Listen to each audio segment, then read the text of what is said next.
Bencana virus corona yang dianggap sebagai pagebluk dan letusan erupsi Gunung Merapi beberapa kali kemarin ini dianggap sebagai pertanda alam yang diberikan Tuhan Yang Maha Esa, khususnya bagi masyarakat Jawa yang meyakini keterkaitan hubungan manusia, alam, dan Tuhan Sang Pencipta.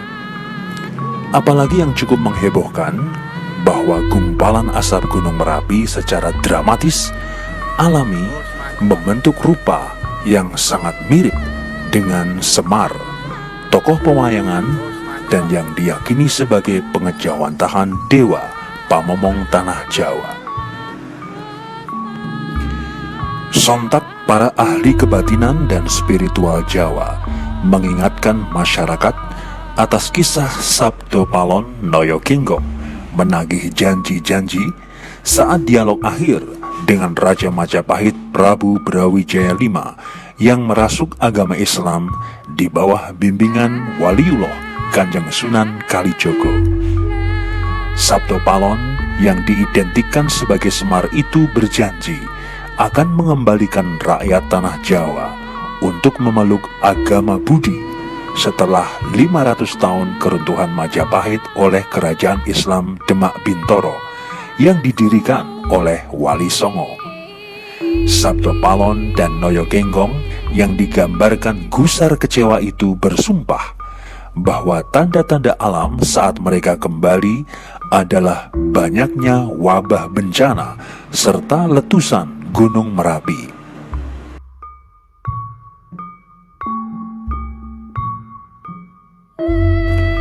Kisah di muka selalu menjadi misteri Nusantara dan sekaligus keyakinan orang Jawa. Bahkan, bagi sebagian orang, keberadaan agama Islam yang dibawa oleh para wali dianggap telah menjajah tanah Jawa dengan segala tradisi budaya dan peradabannya.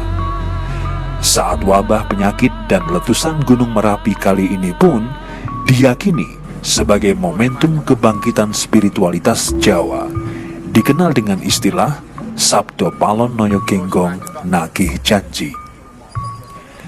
Namun benarkah demikian? Benarkah seolah terjadi permusuhan dan perselisihan di antara para danyang pamomong Jawa dengan para wali? Benarkah terjadi perseteruan di antara hamba-hamba pilihan Tuhan yang memiliki derajat spiritual tinggi serta budi pekerti mulia? Bagaimana sesungguhnya pandangan para ulama aulia terhadap sosok Semar?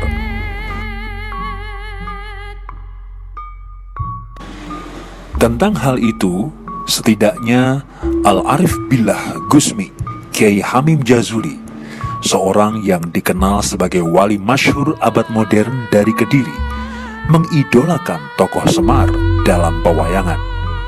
Artinya, kualitas pribadi Sang Hyang Ismoyo, Ismuhu Kilurah Bodronoyo tersebut menginspirasi wali agung itu dalam perannya sebagai pamomong umat dan para kesatria atau orang-orang saleh. Ada juga cerita Eyang Buyut Alit saya, Kiai Ageng Raden Bekel Doro Prawiro Purbo, yang disepuhkan oleh keraton dan masyarakat Ngayogyakarta khususnya, serta dimakamkan di Karang Kabulutan Yogyakarta, juga kersaning Allah digambarkan oleh para ahli spiritual Jawa sebagai Sang Semar. Beliau sendiri berpulang ke Rahmatullah tahun 1932 saat kakaknya, yakni Eyang Buyut saya, Kanjeng Raden Tumenggung Purbaningrat, diamanahi ngarso dalem Sultan Hamengkubuwono VIII menggelar wayang wong Semar Boyong di Keraton Ngayogyakarta Hadiningrat.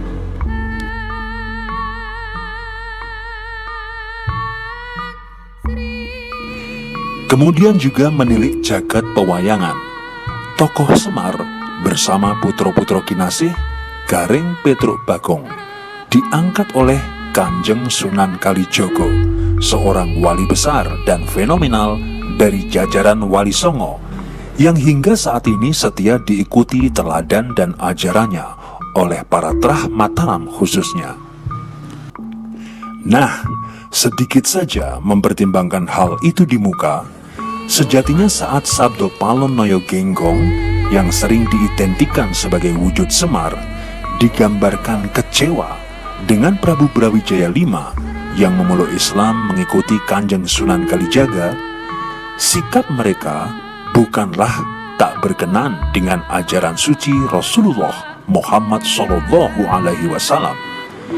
Penolakan itu semata semacam peringatan dini untuk umat Islam agar jangan sekali-kali melupakan ajaran asli Jawa Nusantara. Para sesepuh tersebut semata memainkan drama agung dari skenario Sang Maha Sutradara Gusti Allah Subhanahu wa Ta'ala demi menjaga keselarasan dinamika sejarah kehidupan di Nusantara khususnya. Tak ada sedikit pun permusuhan di antara para kinasih Gusti. Itu sesuatu yang tak logis terjadi di antara para hamba pilihan di jalan kesucian Tuhan. Maka yang dimaksud Sabdo Palon akan mengembalikan ke agama Budi tiada lain adalah mengembalikan umat kepada esensi agama, yakni mengesahkan Tuhan dan berpekerti mulia atau akhlakul karimah, bukannya mengganti agama-agama yang kini telah berkembang di Indonesia atau Nusantara.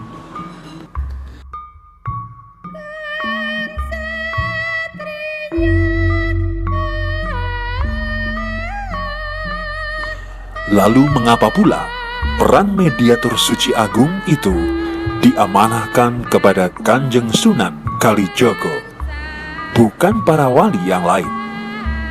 Itu karena Kanjeng Sunan adalah wali yang menunjukkan penghormatan pada budaya para leluhur Jawa Nusantara, terkhusus pula penghormatan kepada para danyang tanah Jawa yang dipimpin oleh Semar Bodronoyo. Sabda janji Semar 500-an tahun lalu bertepatan dengan perilaku para pemeluk agama saat ini yang terjebak ego dan menekankan aspek simbolis kulit luar, melupakan kehalusan nurani yang bernafaskan sifat kasih Ar-Rahman dan sifat sayang Ar-Rahim dari Tuhan itu sendiri.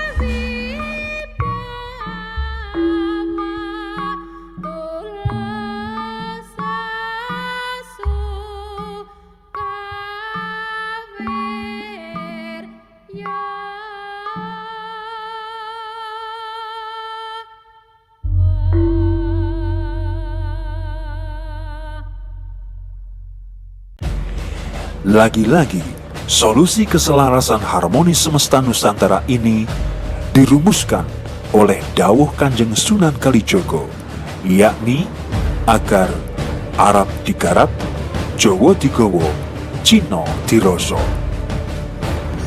Ya, kearifan spiritual Arab, Jawa, dan Cina yang senantiasa bersama.